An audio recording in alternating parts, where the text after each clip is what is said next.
नदी का उल्लेख वेदों में है, पुराणों में भी और महाकाव्यों में भी मिलता है। कहते हैं कि भौगोलिक, जलवायु और मानव जनित कारणों से इस नदी का अस्तित्व समाप्त हो गया था, लेकिन बीते कुछ साल, पिछले साल दिसंबर में राजस्थान के जैसलमेर के मोहनगढ़ के खेत में ट्यूबवेल खुदाई के दौरान जमीन के फटने और तेजी से पानी बाहर आने की घटना ने सभी को चौंका दिया था। तस्वीरें देश भर के लोगों ने देखी। अब राजस्थान सरकार और डेनमार्क सरकार मिलकर सरस्वती नदी को लेकर रिसर्च करेंगी। नदी का एक बार फिर पुनरुद्धार किया जाना।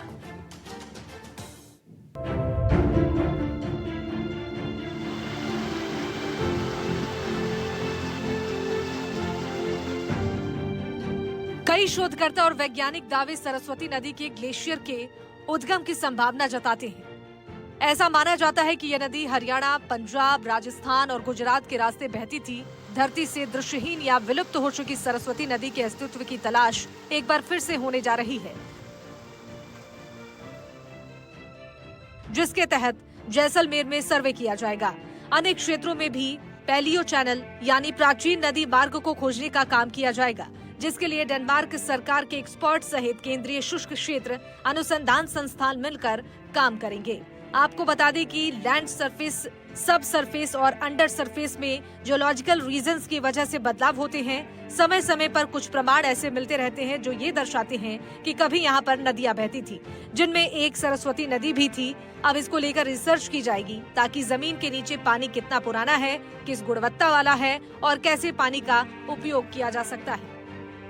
भारत का इतिहास 5000, 7000 और 10,000 साल पुरानी गाथाओं पर टिका है। कहते हैं कि सरस्वती नदी विलुप्त हो चुकी है, लेकिन उसकी कई शाखाएं अभी भी मौजूद है। गगर नदी को उसी का हिस्सा भी माना जाता है। राजस्थान में अब इसको लेकर डेनमार्क के साथ एक एमओयू हुआ है और सरस्वती नदी पर रिसर्च भी होनी है। जैसलमेर शहर और जिले भर के कई ऐसे इलाके हैं जहां रण है और कहते हैं कि यहाँ पहले नदी हुआ करती थी, और ये भी मानते हैं कि हो सकता है कि वहां पर जो है एक वक्त में सरस्वती नदी रही हो।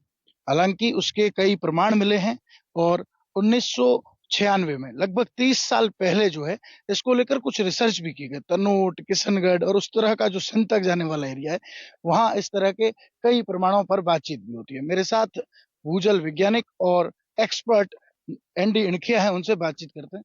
सर, क्या कुछ है सरस्वती नदी को लेकर, क्योंकि कई बातें चल रही है। अब डेनमार्क और राजस्थान सरकार के बीच एमओयू भी हुआ है, तो क्या उम्मीद जताई जा रही है? देखिए, सरस्वती नदी हमारी वैदिक काल की एक बहुत महत्वपूर्ण नदी हुआ करती थी। गंगा, जमुना और सरस्वती लोग आज भी लोगों की जुबान पे है, लेकिन कुछ भौगोलिक कारणों की वजह से सरस्वती नदी ये माना जाता है कि विलुप्त सी हो गई थी। और उसके उस विलुप्त नदी पर बहुत सारा अनुसंधान हरियाणा राज्य में और राजस्थान राज्य के अंदर हो रखा है।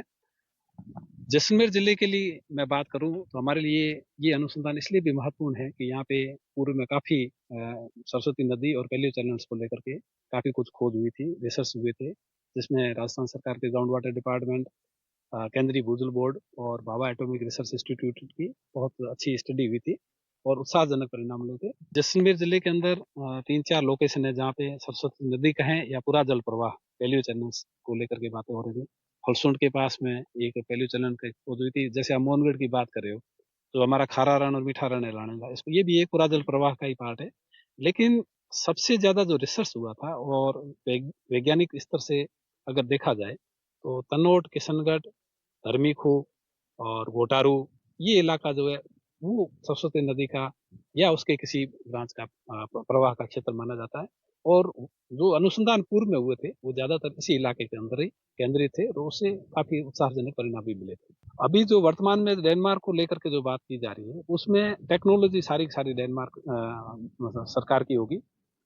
नवीन टेक्नोलॉजी के माध्यम से, चाहे वो जियोफिजिकल सर्वे हो या फोटोजेनिक सर्वे हो, उसके माध्यम से इस जो विलुप्त सरस्वती नदी के भूजल स्तर के नीचे, भू स्तर से नीचे लेकर के जो खोज की जा सकती है, जो परिणाम सामने लाए जा सकते वो लाए जाएंगे और उसके बाद में राज्य सरकार की तरफ से जो संबंधित विभाग है वो सारे इस योजना को आगे क्रियान्वित करने की कार्रवाई करेंगे। और इससे क्या फायदा यहाँ के लोगों को और यहाँ पश्चिमी राजस्थान को मिल सकता है? बिल्कुल, अगर सरस्वती नदी का अनुसंधान होता है तो जैसलमेर जिले जैसे जो पिछड़ा जिला है, पेयजल की जहाँ समस्या है, अकाल की समस्या है, विशेषकर पूरा जो डिफेंस सिस्टम है हमारा बॉर्डर पे है उसको भी बहुत बड़ा फायदा मिलने की संभावना है। वैल्यू चैनल अगर पुनर्जीवित होता है तो कृषि क्षेत्र में बहुत बड़े बदलाव आएगा।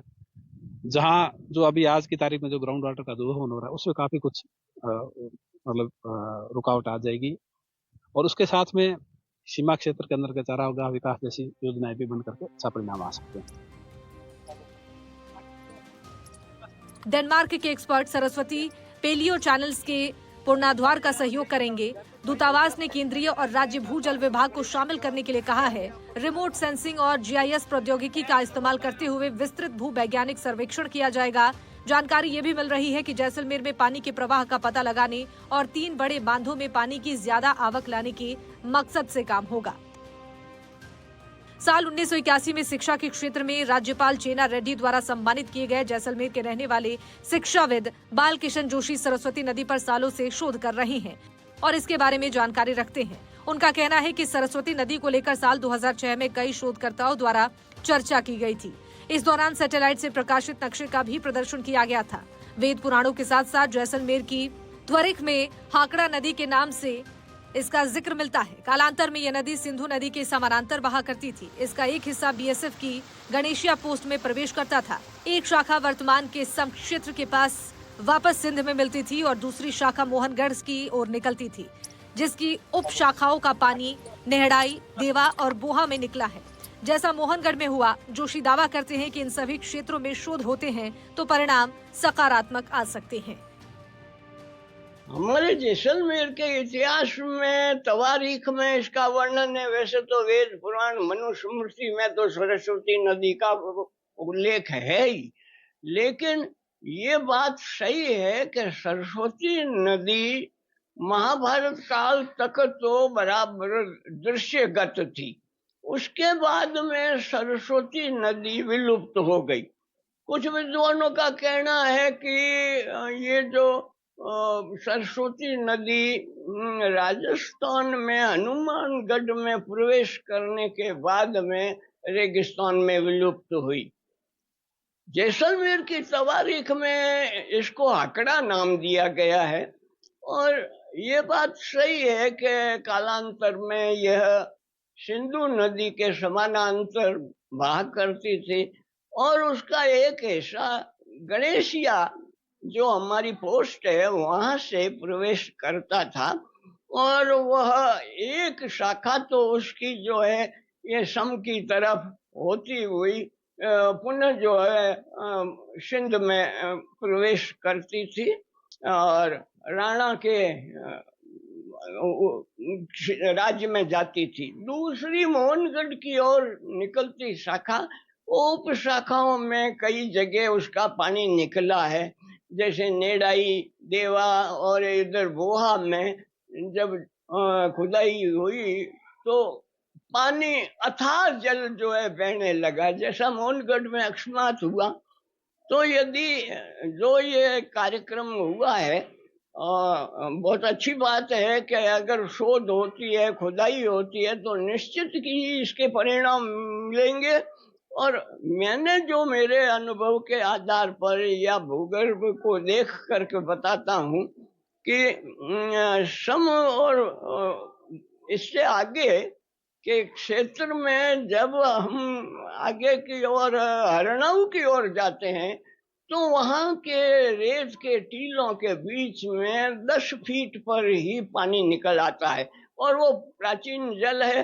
अभी वो क्षेत्र सेंट्रल पीडब्ल्यूडी को मिलिट्री की एशिया के सबसे बड़ी छावनी बनाने के लिए दिया गया है। वहाँ खोजा जा रहा है, जल निकाला जा रहा है और निश्चित ही वो सरस्वती का जल है। उस ओर भी खुदाई हो तो परिणाम सकारात्मक में। सरस्वती नदी के अस्तित्व को लेकर किए जा रहे शोध सराहनीय हैं और जल्द इनके सुखद परिणाम देखने को मिल सकते हैं। उम्मीद यही की जानी चाहिए कि कालांतर में अपने पूरे आवेग में बह रही सरस्वती नदी एक बार फिर से पुनर्जीवित होगी। राजस्थान सरकार की सराहनीय कोशिश एक बार फिर से रंग लाएगी। अगर सरस्वती नदी का जो आप मैप बता रहे हैं, ये मैप कहाँ से कहाँ तक है? मैं मेरे साथी को कहूंगा कि वो तस्वीरें दिखाएं कि एक पुराना मैप है जो कि बताया जा रहा है कि इसी के बीच से जो है वो सरस्वती नदी होकर गुजरती थी।